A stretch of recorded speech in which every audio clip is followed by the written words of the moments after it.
This is the inside of the Auto-Trail Chieftain. If I firstly move to the main control panel, I can turn the 12 volt on by pressing this button here.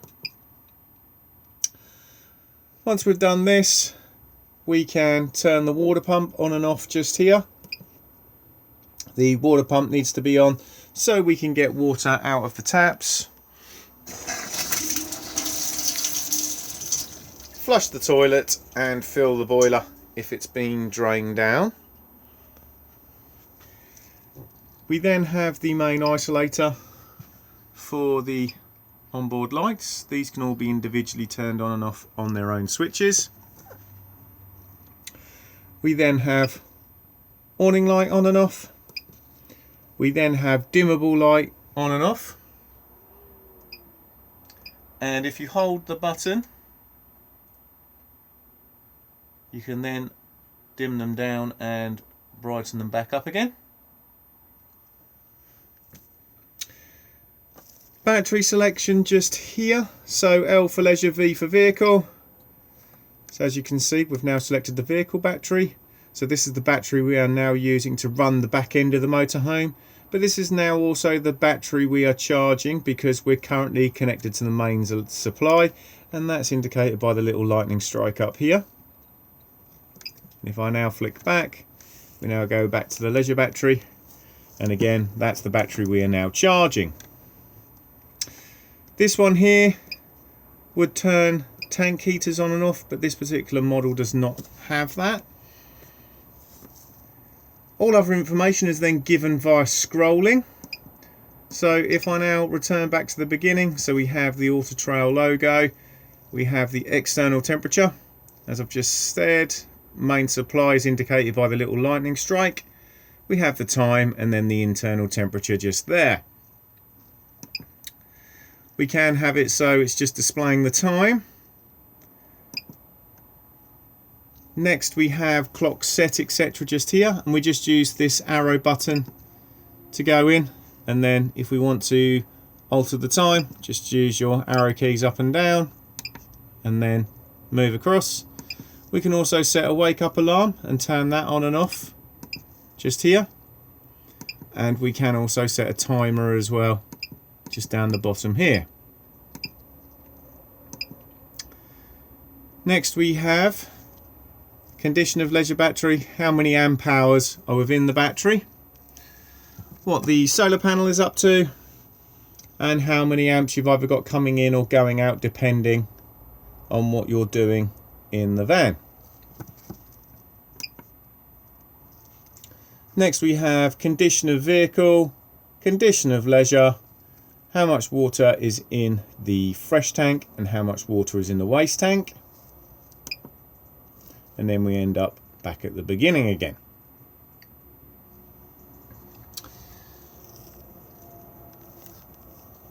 Next we have light switch just here, and this will just do the top lighting. And then we have, as you can see here, the boiler control.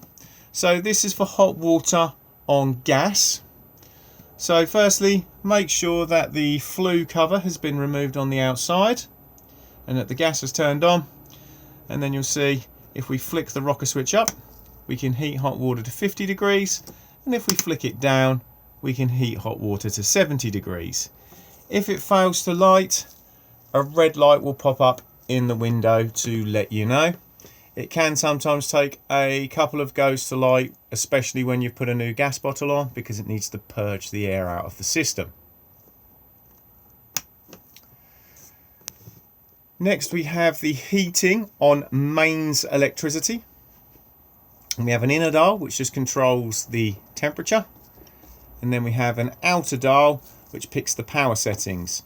So if I flick it up, we can run the heating on 2000 watts, so 2 kilowatts.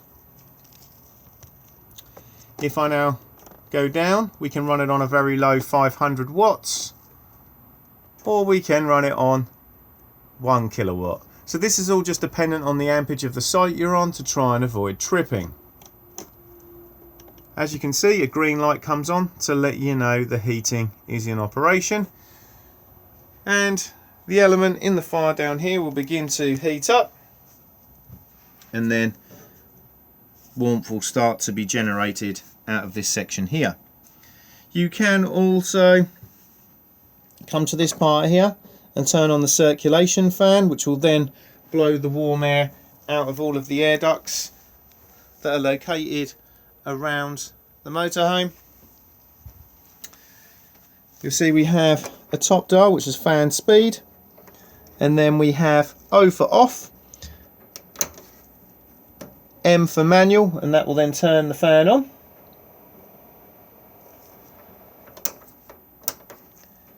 And then we have A for automatic. This will not work in this particular model of van. You do need to have another thermostat fitted, and then basically the fan would click on and off. On a warm day, what you can also do is put it down onto this one here, and then the fan will spin much faster, which is very handy if you just want to circulate the air around.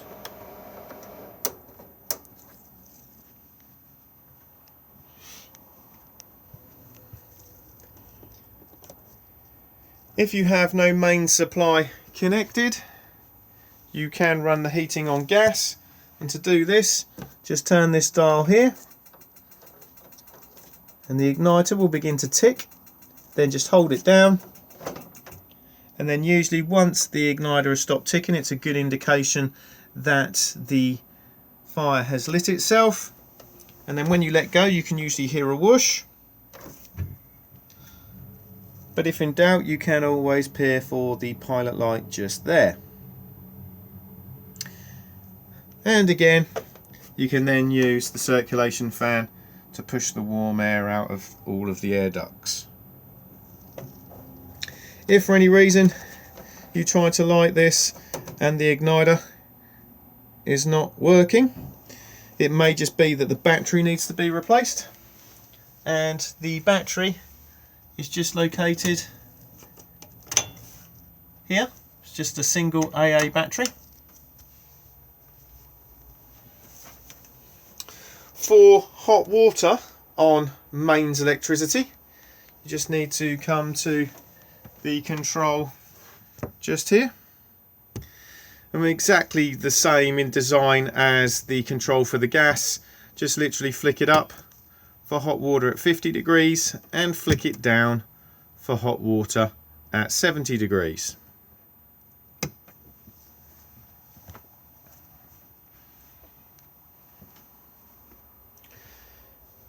Plenty of storage underneath both of these bench seats. There's no components or anything underneath. It is literally just storage, and exactly the same on this side. The only difference being that you do just have the back of the gas locker just there. In the overhead compartment just here, you will find the consumer unit.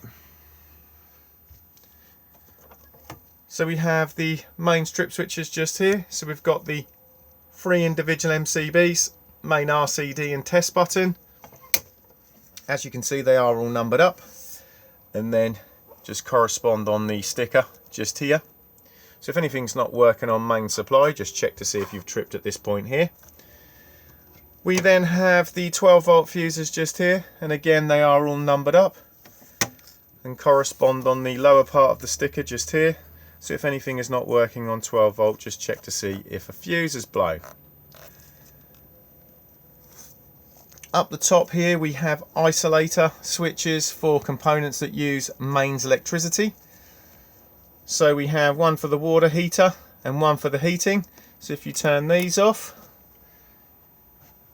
you will now see that you'll get, for instance, no green light come up in here because we've isolated it. So always make sure that these switches are on when you're connected to main supply to be able to use both heating and hot water on the mains. We then have this green one here, which is for the onboard battery charger. Again, we want to be able to charge both leisure and vehicle batteries when connected to main supply, so make sure this one is on. This one here will illuminate if you have reverse polarity connected to the motorhome. This can sometimes be found on some continental sites. And then on this side here we have virtually the same sort of thing as you have on the main control panel. So we have battery selection just here. So when it's blue, you're using the vehicle battery, and when the blue light is out, you're using the leisure.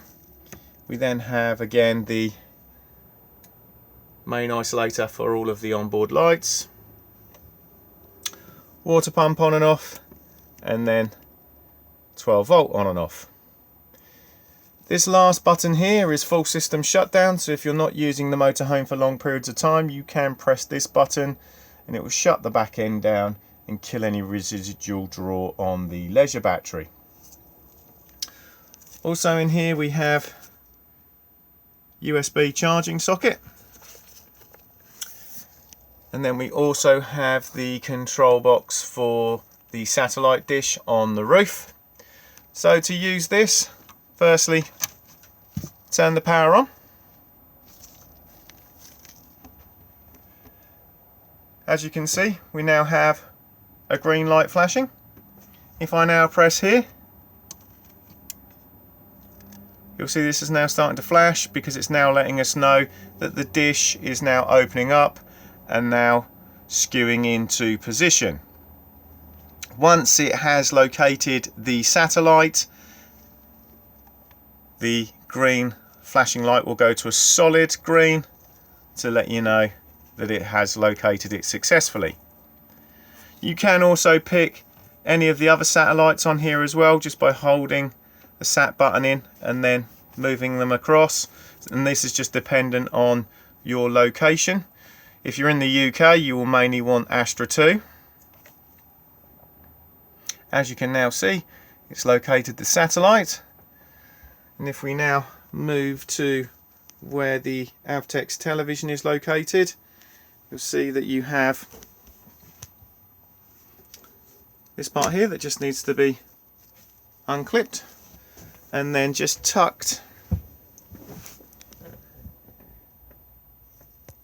up. Here is this one, which just needs to be pulled, and then that will then allow the TV to drop down.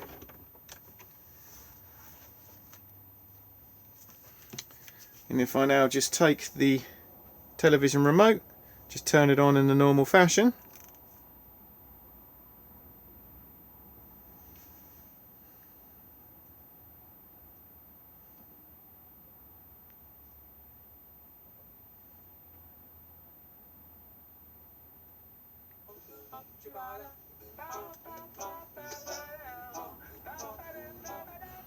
this particular television has an built-in satellite decoder, so there's no extra boxes or anything that are required. You will just get free satellite through it. Normal stuff, you have your TV guide just here, and then it's literally just go through, pick whatever you want to watch. If for any reason you have a lock on your satellite but you're not necessarily receiving a picture, firstly make sure by pressing the source button just here that you are on satellite TV. If that's all correct and you're still not getting anything, what you can also then do is go into the television setup just here,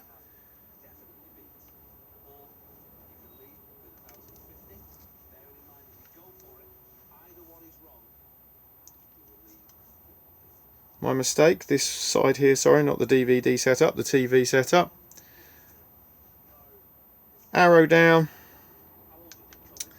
go to this one here, go across, and then what you can do is do an automatic search on the transponder, and then it will basically retune in and find any satellite channels it can.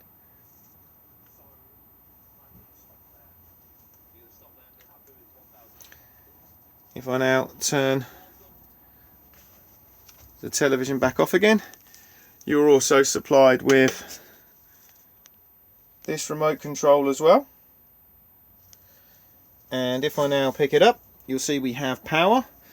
So you do need to be sort of roughly pointing towards the main control panel up there.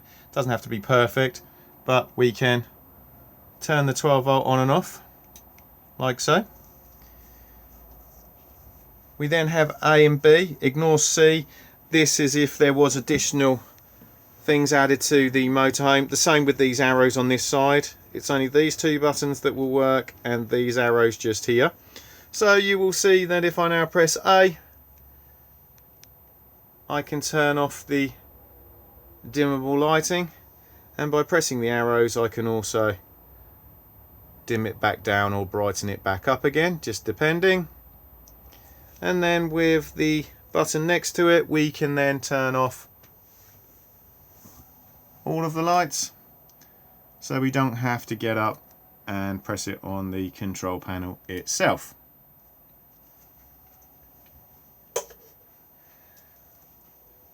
Tucked down here we have some more 12 volt fuses. They are all labelled up and they are mainly for components on the outside of the motorhome.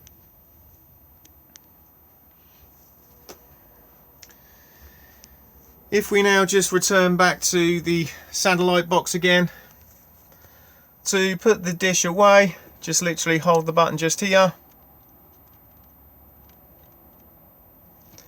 and then just let go, and then you'll see it will begin to flash, and it will then begin to put the dish back down again.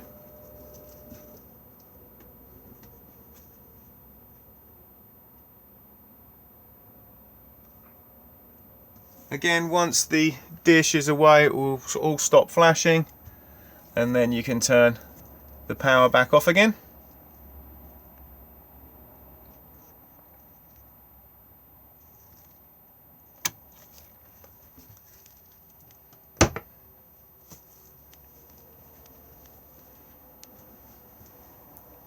Thetford fridge just here. It turns on and off just on this button here. This is an automatic model, so as long as you are on A for auto it will find the best power source it can for you. So because we're currently hooked up to mains electricity, it's put us onto mains with a little picture of the 2-pin plug just here. You will see that the screen will disappear after a few seconds, but you can see that it is still working on the little green light just there, and again just tap and it will then come back up again. With it being on auto, if I was to now run outside and pull the mains lead out, it will then automatically turn over to gas, and as soon as you start the engine of the motorhome it will then automatically go over to 12 volt maintain to keep the fridge cold whilst on the move. We can take it out of auto if we wanted to, just by pressing here. So I can manually put it onto mains.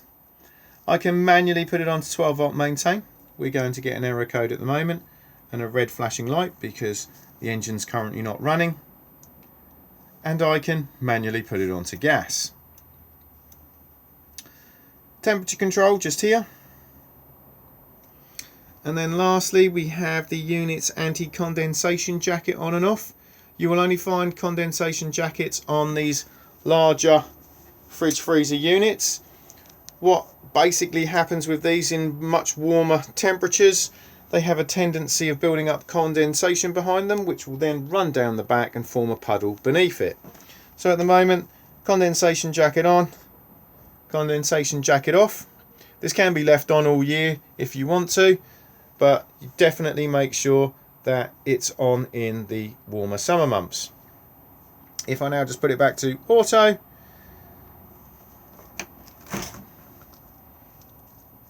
then we have the fridge at the bottom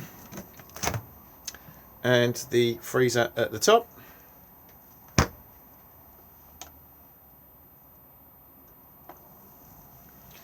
Above my head is the Omnivent fan, and to operate this, firstly wind the roof vent open, and then you'll see that we have the middle button to turn the unit on. And then we have arrows out for extraction, arrows in for cooling, and it's variable fan speed just by pressing.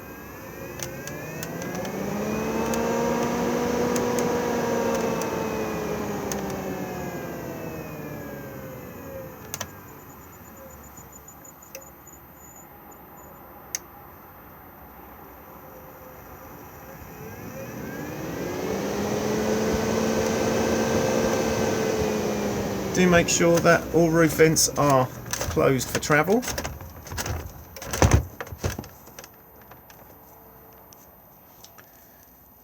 We then have the hob and hot plate. So the hot plate here will work when the motorhome is connected to main supply and just operates here, and the red light comes on to let you know it's in operation. With the gas rings, it's just a matter of pushing in, twisting around, and then pressing the igniter.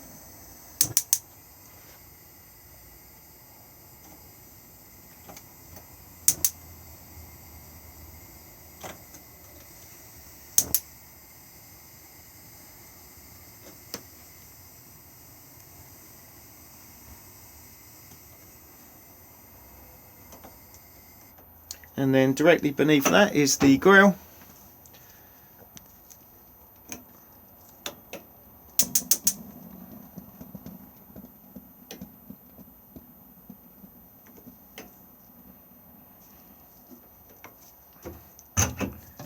And then the oven.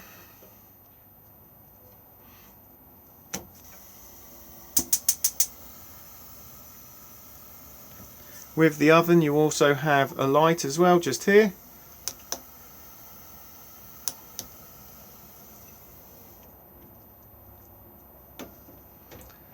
Directly beneath the oven is storage, but you'll also find just tucked up just here a plug plugged in, which is just for the electric hot plate.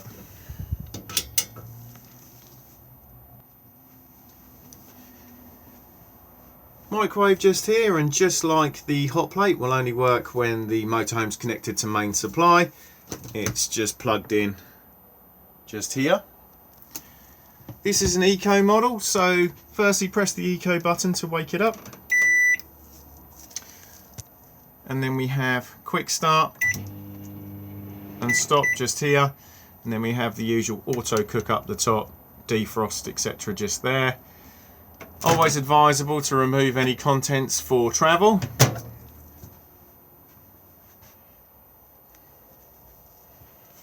Shower cubicle just here.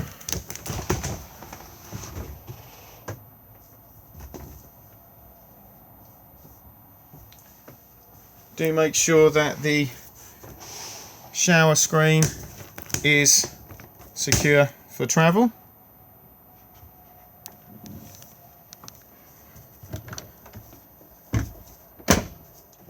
Then we have the toilet and the basin.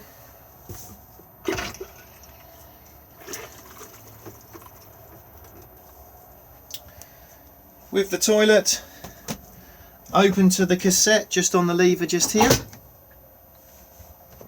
and then push the flush just here. When you press it the first time, the fan will begin to spin, and then when you press it for a second time, you can then flush. If you don't want the fan to spin, just press here and it will then pause it. Level indicator just here, so it will let you know when the cassette needs emptying. And then close the cassette just here. If this has been left open and you try to remove the cassette from the outside, it will not come out. So if you do feel resistance, just make sure that nobody's left it open.